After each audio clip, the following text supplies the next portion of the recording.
Tomato by Charlene Donaghy.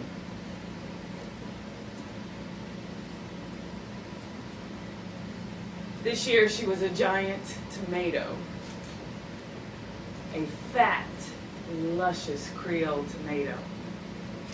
When I first met her, she was a giant apple. I'm a crab apple, she said in her melodic southern accent. Trust me, there was nothing crabby about her. Why should I do this? I am not like those other people celebrating this weird Mardi Gras tradition. They get together when the sun comes up over the twin bridges to warm the morning with their hula hoops and their ribbons on the breeze and costumes made of satin and lace and fur and rubber and spikes. Don't ask. I mean, it's only been 48 hours, but some of them, they've been waiting for months to go down by the river and pour those ashes into the black current and smell the mix of mud and frogs and humanity and ashes. Hear that? Storyville Stompers. Yeah, you know the song. It's carnival time in New Orleans.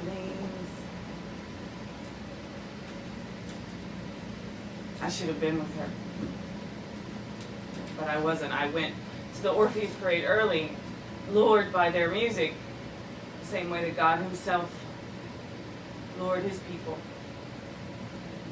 You just go on ahead. I have to sew on a few more vines. I'll be right there. But she never came. Some people think it's cool to shoot guns in the middle of carnival. They never think about where the bullet's going to land. And if I do go with them, pull myself away from this shot glass full of her favorite whiskey, take this silly, sparkly purse that is so her, and follow them down to the river, I'll have to say goodbye. Stupid fucking tradition. Take the ashes of your loved one and pour them into the river. Let the water spread ribbons of water over you as your loved one swirls away in the current, and you're standing there on the banks wishing you could jump in after them, and you have to say goodbye. Say goodbye. Goodbye. It has only been 48 hours. I do not have to be ready yet. Do I?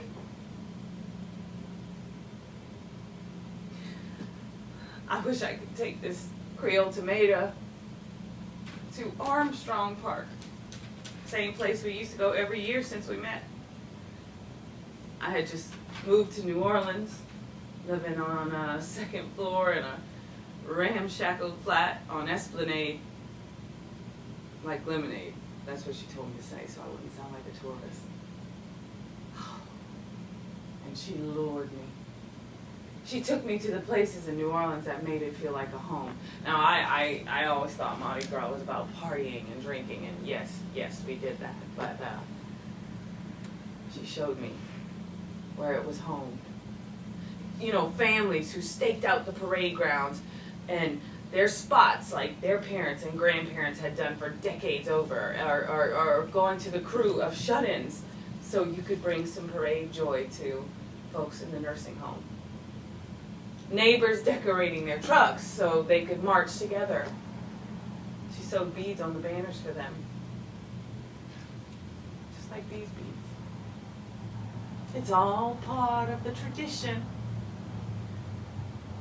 That's what she said when she first took me down to the foot of Canal Street and showed me the ritual for the dead. And New Orleans has such a way of honoring the dead. St. Anne's tradition: pour the ashes of your loved one into the Mississippi. And they make up this place. Her people, my her. The ghosts of those you love the most are there. Yes, if you're wondering, it's what she would want. And I would do anything for her. She lured me. Even if I didn't want to. Even if I wasn't ready. The ghosts of those you love the most are there. Even if it means saying goodbye to her ashes and hello to her ghost.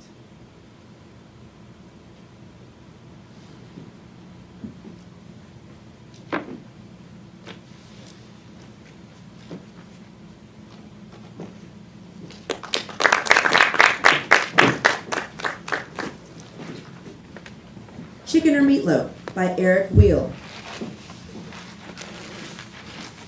What do you want for supper tonight, Chuck? I could make us a nice juicy meatloaf, or I could roast those chicken breasts we had yesterday. Make us eat a nice big baked potato.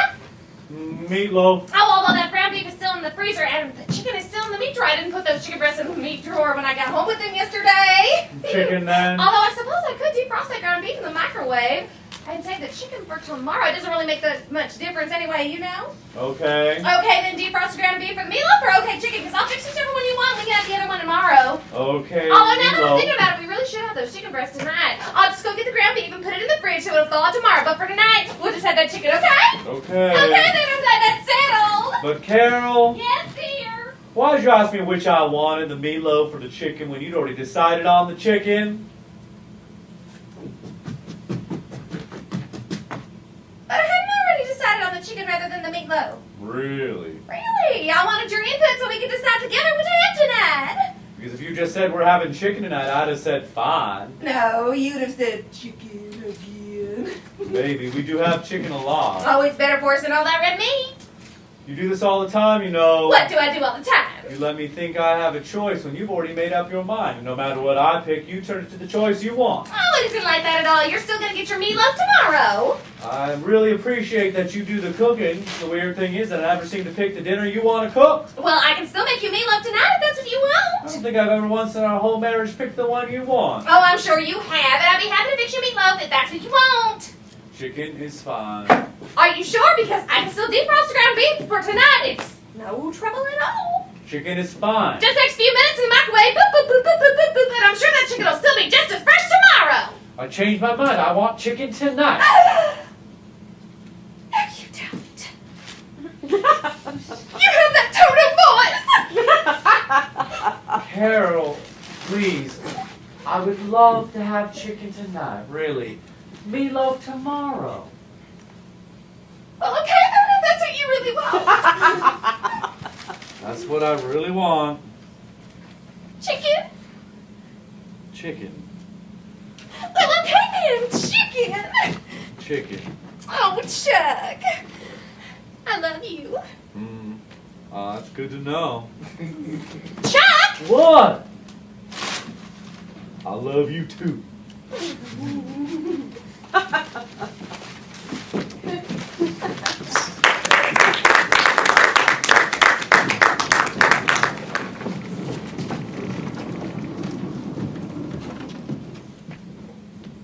It Just Is by L.H. Grant.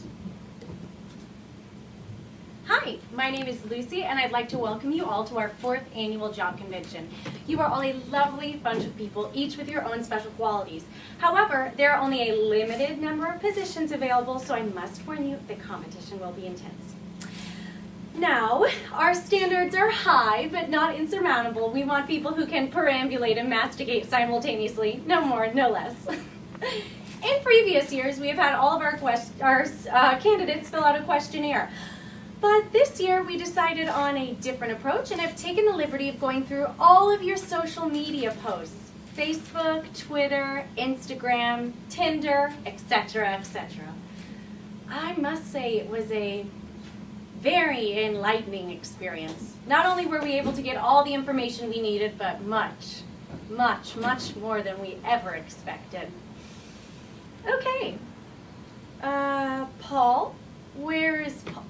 There you are, Paul. That was a very interesting comment you made about your penis and the channel. And the doctored photograph, I'm assuming it was doctored, was, how shall I say, downright scary. I'm sure, of course, we all appreciate knowing about your sexual fantasies. Oh, and when I say we, I mean the entire world. Thank you for sharing that with us. Charlotte? Oh, Charlotte. I didn't know anyone could drink that much and live, but you are here to prove me wrong. Congratulations. Charlotte. Angela. Cucumber is spelled with 2 C's and not 3 K's. All right, Robert. Oh, Robert. Apparently what happens in Manchester does not stay in Manchester. On the positive side, you do take a great mugshot. People, a word of advice. Outside of these walls is something we refer to as the real world. You can't avoid it and you can't outrun it. Curse it or embrace it, it just goes on. It is not your friend and it is not your enemy. It just is. And no matter what you may think, it doesn't owe you anything and it doesn't revolve around you.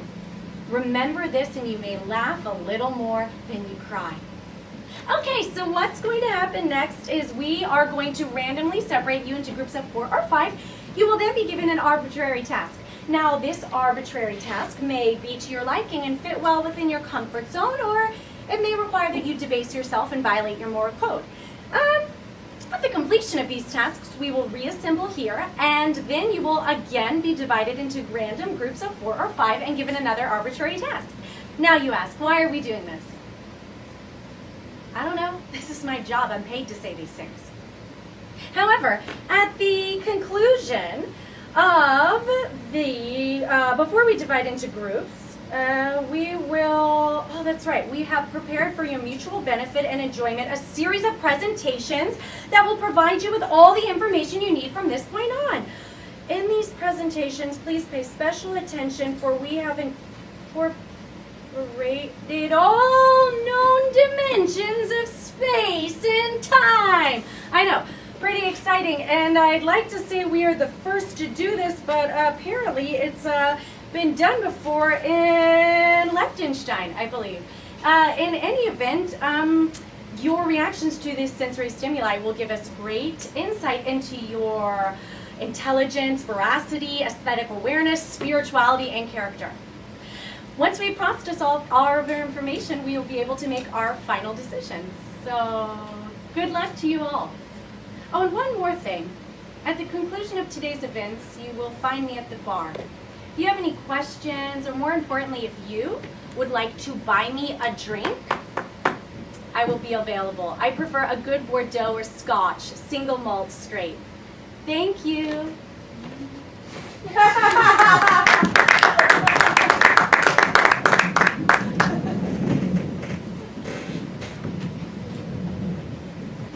The Passport by Arthur M. Jolly.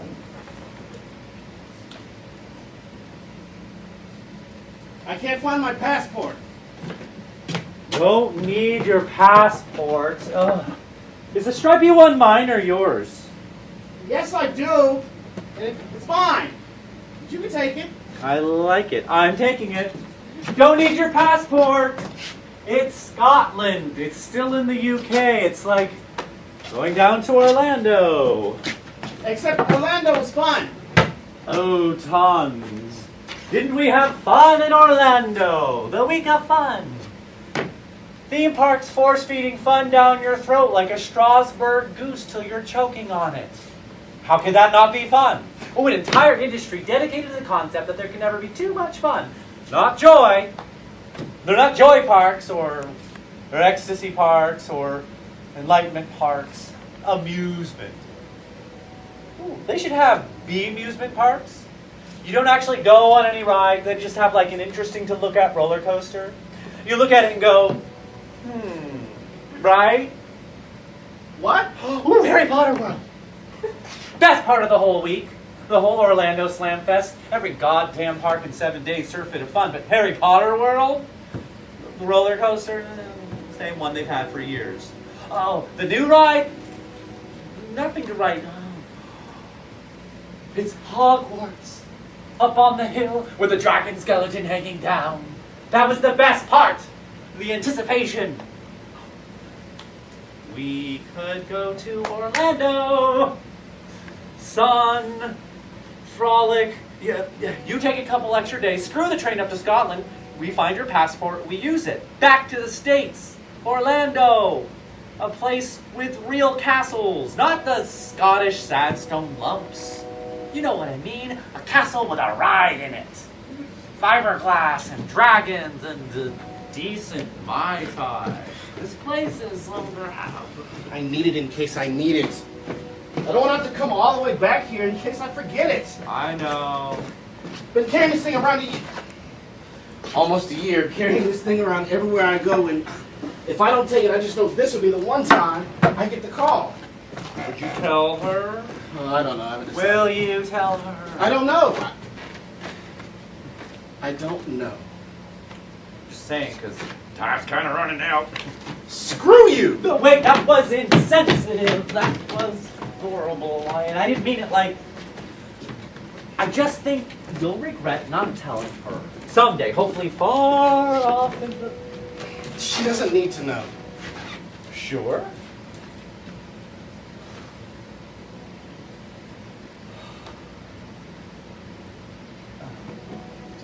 Don't say it. Oh, it's your dad. Should I just go ahead and... Dan! Kidding!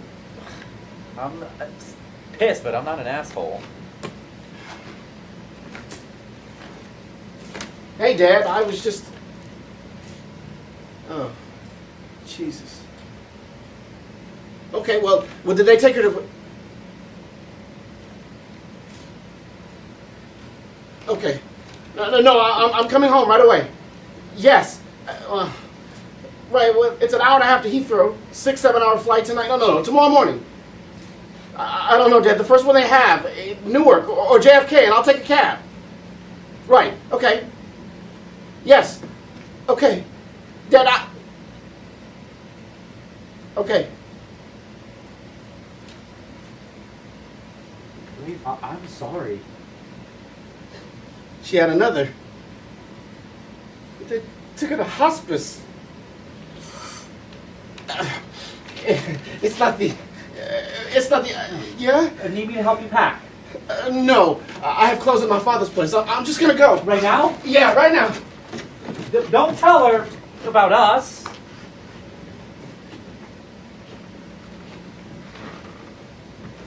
What? Don't tell her. It doesn't matter.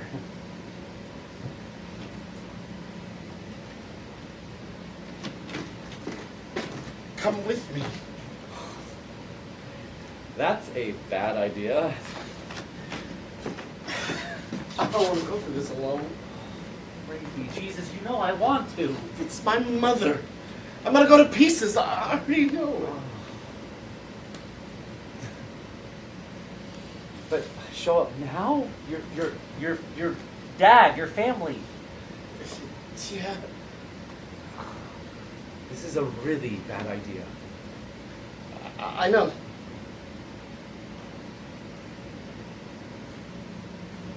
I'll get my passport.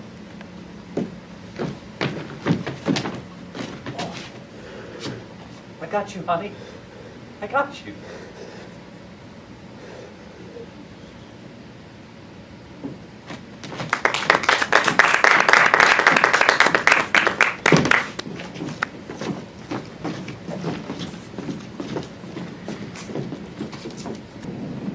Before Lights Out by Evan Guilford Blake.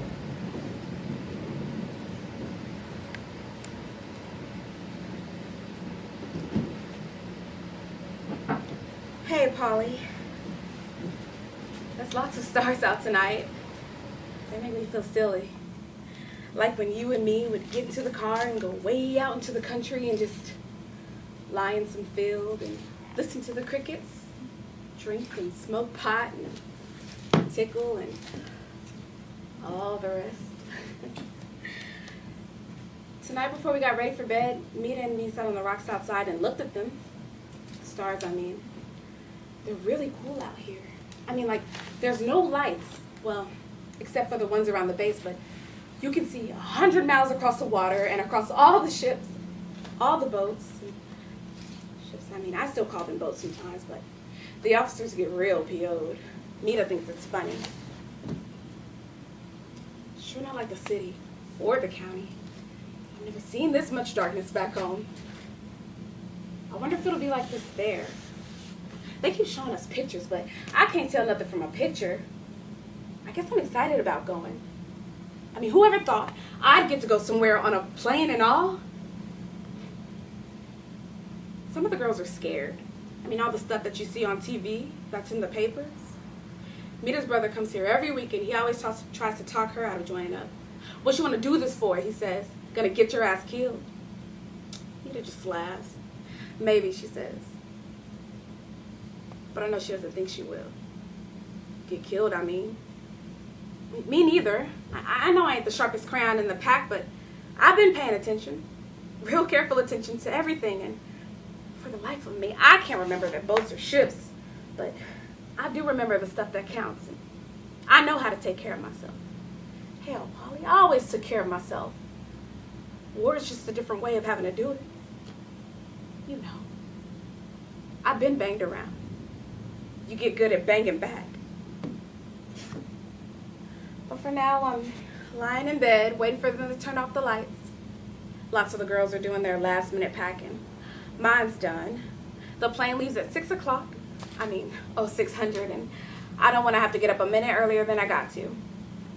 But I'm used to it now, though. The getting up early, I mean. Last week when I wrote, I was only complaining because I was sore from all the marching and stuff. But I feel good now that we're about to do it. Finally.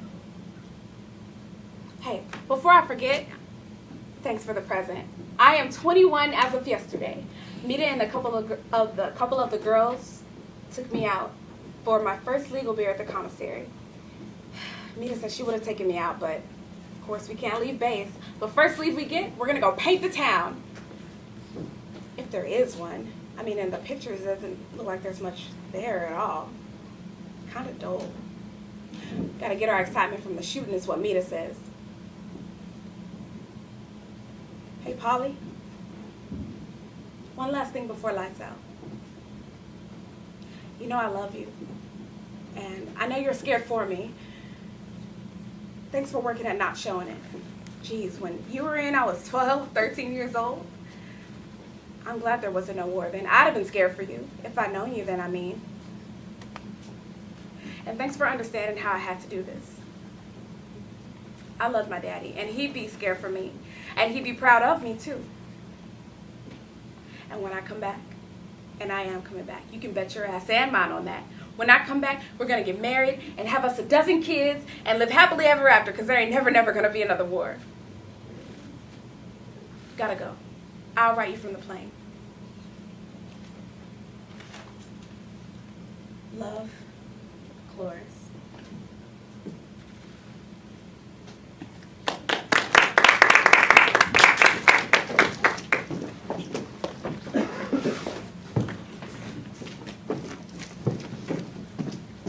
Post-Mortem by David Lewison.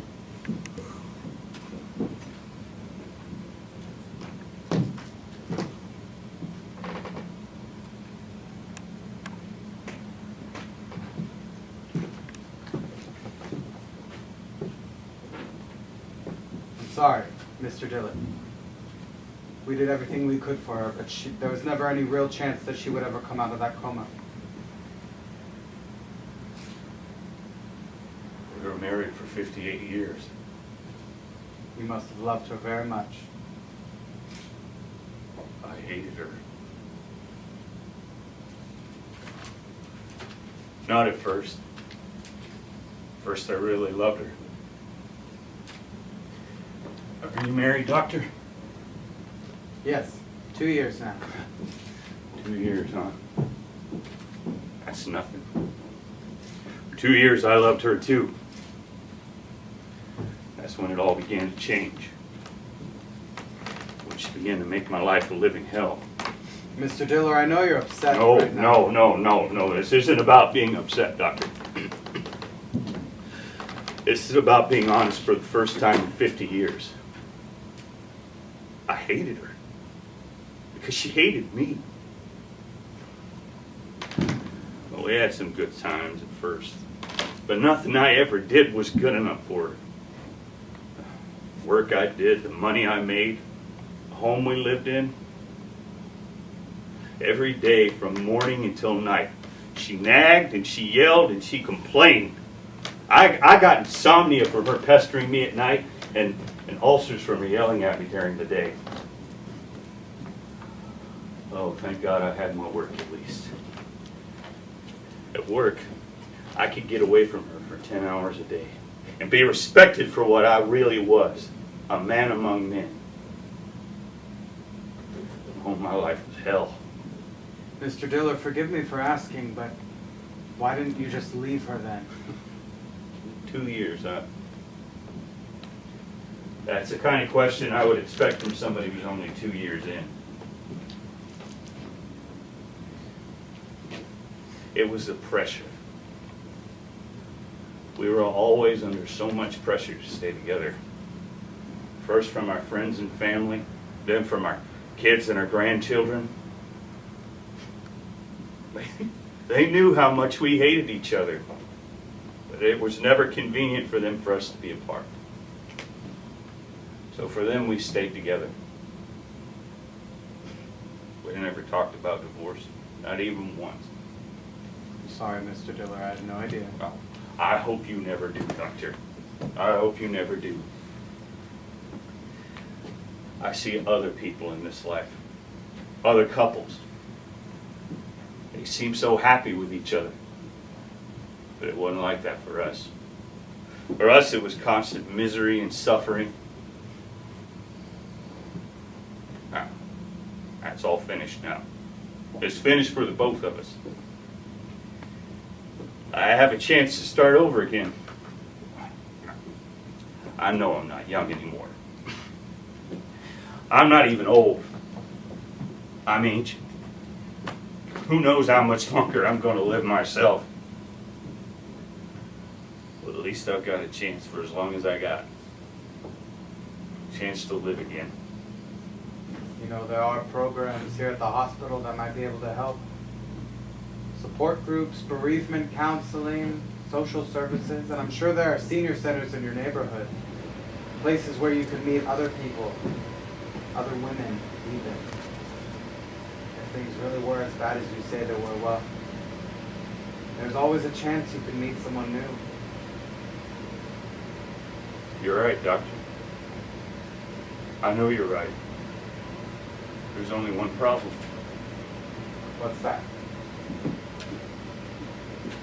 I miss her so much.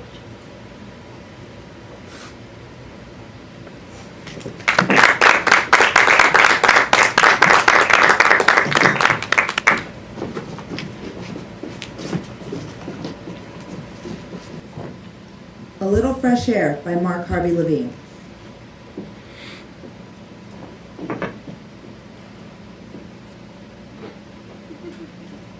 So here we are, getting a little fresh air. We feel you need air. Apparently there's no air in the apartment, so we're out here getting air.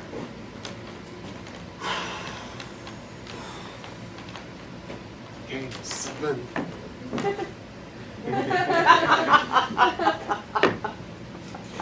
It's interesting, you know? You can get away with a lot in public. You can barely sit up and you're drooling, probably relieving yourself right now. You're like a drunk.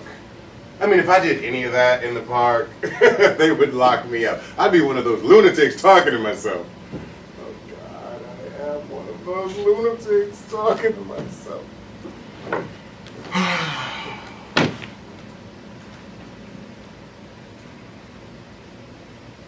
I envy you, you know that? You get the full spectrum of emotions. I mean, everything from absolute devastation to unfettered happiness. Sometimes all in the span of about 5 seconds. I mean, when you cry with everything your tiny little heart can muster. And here's me at my sister's funeral. Oh, thank you. Yes, it was very sudden. And when you're happy, oh, you laugh with your whole body. And this is me being complimented. Oh, no. You're too kind. You get everything from heartbreak to pure joy. And we get everything in between. I mean, I could do without the heartbreak, but where's my pure joy? I mean, why don't I get pure joy? I could use some pure joy right now. Where is it? Where is it? And you can laugh your head off or scream your eyes out in the park and nobody gets scared and runs away. No, in fact, women come up to us.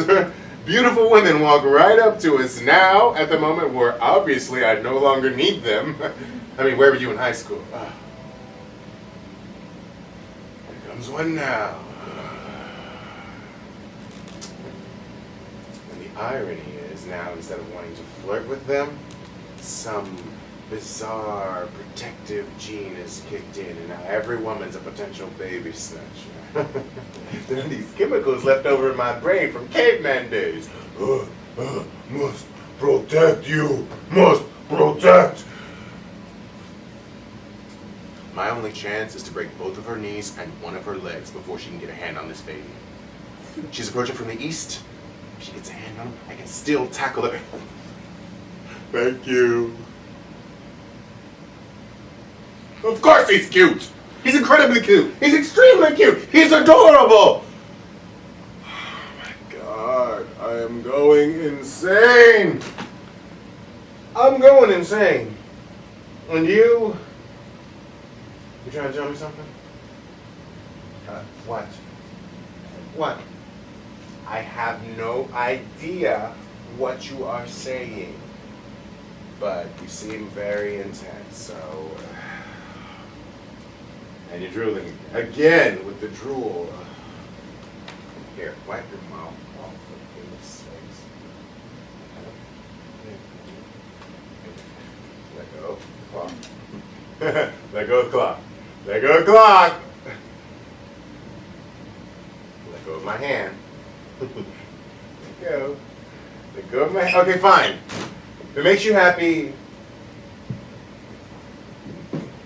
Oh. It does make you happy, doesn't it? Huh. There it is.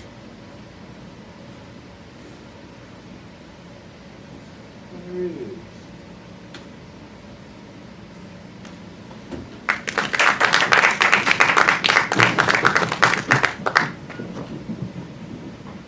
The Interview by Becca Anderson.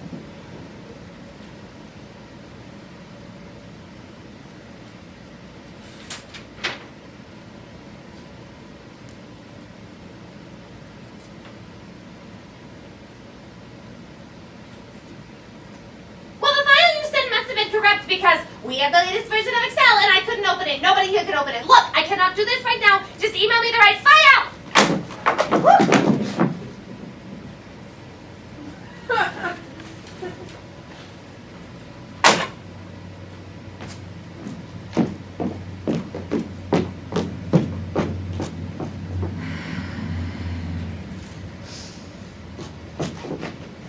Sorry about that. Were you waiting long? Take a seat. It's not a big deal. Only 45 minutes. Sometimes my lunch gets moved. Ha! Hilarious. So, credentials.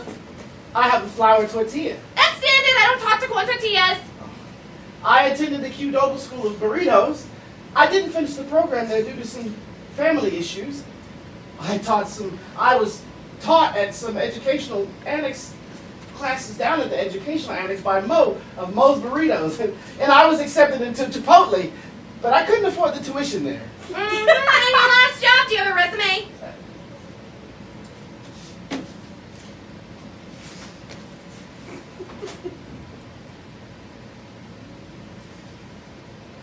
Is this printed on aluminum foil? Yes, ma'am. I was out of paper. Lots of internships, Yes, ma'am. but no real work experience. Nothing besides internships or volunteer opportunities. I wasn't paid at my last job, but I did all the same things as all the staff burritos there did. Such as? Well, fajita veggies, corn salsa. I was learning how to make guacamole when you called me for this interview. I did not call you. I do not call people. People call me. My assistant Jonathan called you. Oh, right. I guess that was a man's voice I heard on the phone. Hardly. Jonathan's vagina is bigger than mine. Well, I guess it means you have the bigger cojones around here, huh? We do not tolerate sexual harassment at the workplace Oh, here. I'm sorry, ma'am. I didn't mean anything. Look, I did not know what your last boss was like, but I am different. I don't take crap from anybody, and I don't hire anybody just to help them grow or gain experience and crap like that. I hire those who are ready to work. Oh, I'm ready. I'm dying to work. Do you speak Spanish? What? What kind of burrito doesn't speak Spanish? You're Mexican, right? I was born here in the States. Third generation. We spoke English in my household. God, first the Mexicans won't learn English, and now when I need you to speak your mother tongue, you abandon it. References? My last boss just died. He choked during a lunch break. Things turned really crazy. Then everyone got cold towards the staff burritos. Awful. You can ask any of my Qdoba professors about me. I was a very hard-working student. How many burritos do you know get along well with quesadillas? I was on an intramural cheese team with them. We worked really well together. I hate sports. Look, I have another appointment at 2 o'clock. I need to get ready for it. It was nice meeting you. Okay. When will I expect to hear from you? Take care, kid. Good luck. No. I beg your pardon. No, I'm not walking out of here without a job today. Excuse me? Do I need to call security? Oh, every interview I go on, they say the same thing.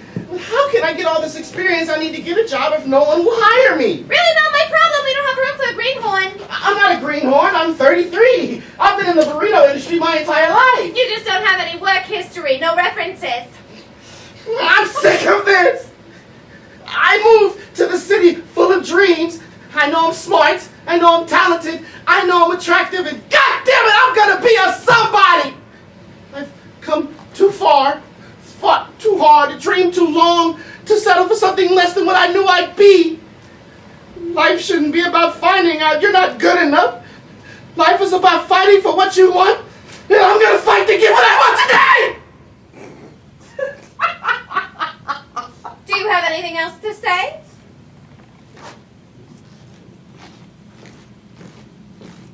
I'm not going to apologize if that's what you're asking. Good. Fine. Jonathan Levine, when Ask can set you up with an email. Can you start tomorrow? We're short-handed at the moment. I can start right away. Good. I assume you come with a beverage? Hawaiian punch. Excellent. Welcome aboard.